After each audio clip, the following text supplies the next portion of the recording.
요즘 과학기술계 여성 과학자들의 활약이 만만치 않죠. 예, 과학계에서는 수상하는 여성들의 비율도 점차 높아지고 있죠. 네, 하지만 여전히 연구개발 과정이나 과학기술계 구성을 보면 뿌리 깊은 남녀 성차별이 존재하고 있습니다. 네, 미래의 변화에 대응하려면 과학기술계도 여성 리더십을 키우고 성 차이를 고려한 연구를 통해서 새로운 산업을 창출해야 할 텐데요.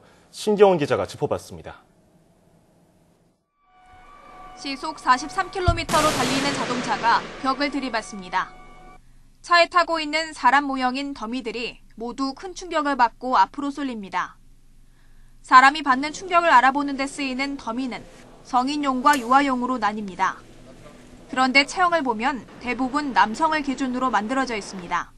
여성 운전자가 늘어나고 있지만 충격을 흡수하는 안전벨트나 에어백은 체형의 차이를 고려하지 않은 채 만들어지고 있는 겁니다. 이런 성차별은 의학 분야에서 특히 두드러집니다. 대표적인 남성 질환으로 여겨지는 심혈관 질환. 하지만 60대 이상 발병률을 살펴보면 남성보다 여성에게서 더 많이 발생했습니다.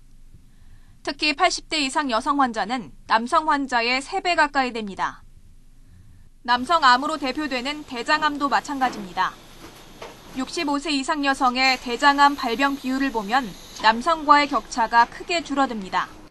이 여자인 경우는 65세에서 계속 증가를 해가지고 80 내지 84세까지도 그때 정점을 찍고, 남자인 경우는 75, 79세에 정점을 찍고 이제 살짝 수그러드는 경향이 있는 거죠.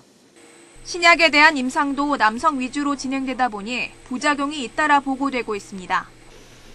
최근 3년 사이 미국에서 퇴출당한 신약 10개 중 8개가 여성에게서만 부작용이 나타났습니다. 연구자들이 동물 실험에서 대부분 수컷 쥐를 사용한 것이 원인이었습니다.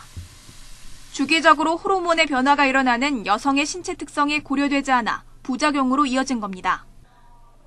이 같은 문제를 극복하기 위해 올해 과학기술계는 성편향적 특성을 없애는 젠더 혁신을 주요 과제로 추진합니다.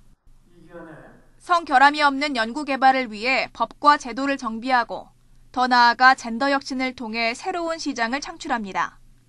또 젠더 혁신을 글로벌 네트워크로 확대하고 여성 과학기술인의 출산과 육아를 지원해 경력 단절을 예방할 계획입니다. 시스템이 같이 뒷받침해줘야 될 것 같고요. 그런 면에서 법이나 제도의 정비가 필요할 것 같습니다. 예산을 편성하고 기획하고 정책을 결정하고 집행하고 그 집행을 감시하는 모든 위원회에 최소한의 한 30% 정도의 여성이 들어가주는 어떤 좀 규제가 필요하지 않을까 생각합니다. 과학기술계 남녀 비율은 90대 10%로 다른 분야에 비해 여성 비율이 상대적으로 낮습니다.